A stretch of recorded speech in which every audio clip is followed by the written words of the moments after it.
this might be where I get to talk about J.Lo. I think J.Lo's a very talented person, obviously in many ways, but I think she's a great actress too. Out of Sight.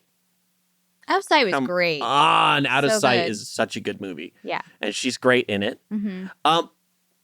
Personal J.Lo's story. It's one of my stories. A friend of mine called and asked if I wanted to go help out on an interview. It was like just PA on this little shoot. It was an interview with J.Lo and Enrique Iglesias. And it was going to be after their concert together. And so they send us to the arena where the concert's happening, and they put us in this little room underneath. And this is the first time I've been backstage at a concert. I mean, like full-size arena. At one point, I passed Ludacris just walked past and with his crew, and I was like, that's Luda.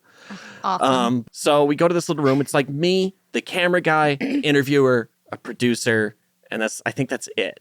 And I'm just there to make sure like the tripod doesn't fall over. Like I'm just the extra set of hands with no skills, right?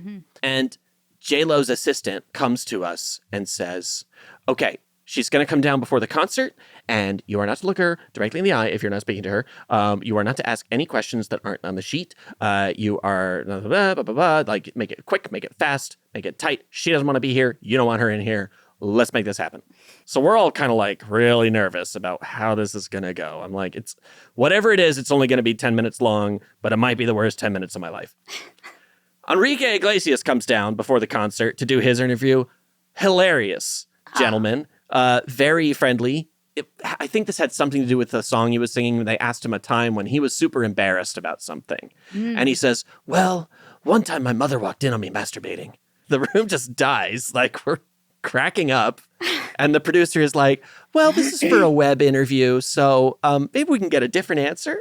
And so he comes up with something else. You know, my mother walked in on me masticating strawberries. Even though I have my dick in my hands.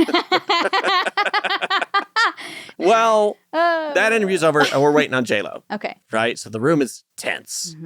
And I'm just like, dripping, like, so J.Lo's coming. She's going to kill us. She's going to look at me and say, you'll never work in this town again. What's your name? I'm sorry, for no J.Lo. reason. So J.Lo walks in. The light pours in behind her. I'm sorry. J.Lo floats in. Of course. There's a couple of doves fly in with her. I believe it.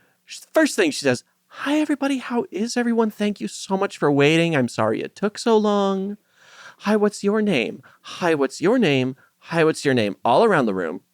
So I got to shake J.Lo's hand. She looked me in my eyes and heard me say my name. She didn't say it back, but she heard it. She didn't say it back. It's not like she was... She wasn't trying to remember it. No. If J.Lo is listening right now, I know you don't remember this. It's okay.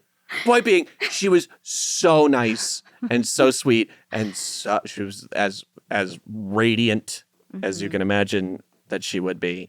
And I was charmed, and I was very happy to have had that experience, and I am forever since then a J.Lo defender. Right on. And that's my J.Lo story, and I don't get a lot of opportunities to tell it, but if we're talking about The Cell, it's coming up. Well, hey, it's relevant. It's J.Lo. Yep. I feel like if I had ever met Vincent D'Onofrio or waited on him or something, I would have to tell that story now. Did I meet Vincent D'Onofrio? Oh, no.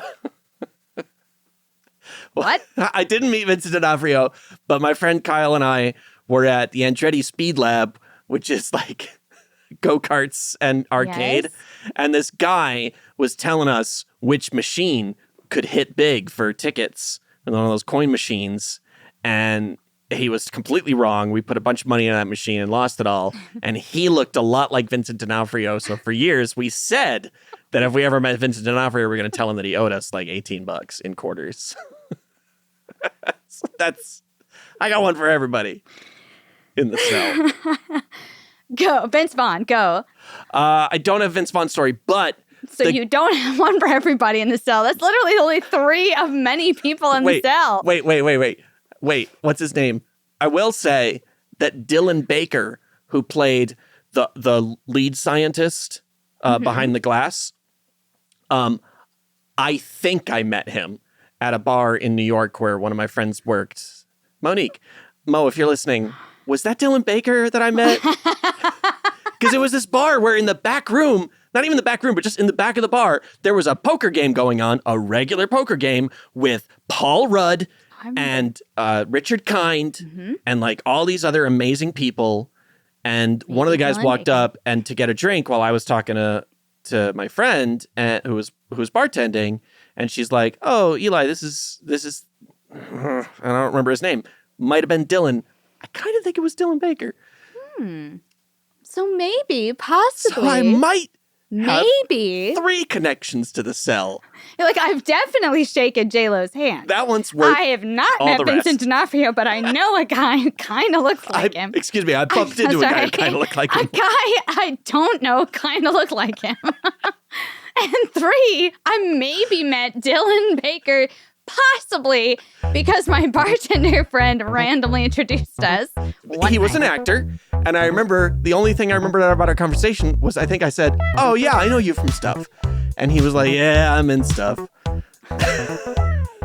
Well, at least you didn't fanboy out. You know, you can stand At least by. it wasn't J.Lo. Well, that might have been a different interaction. Only it had been J.Lo.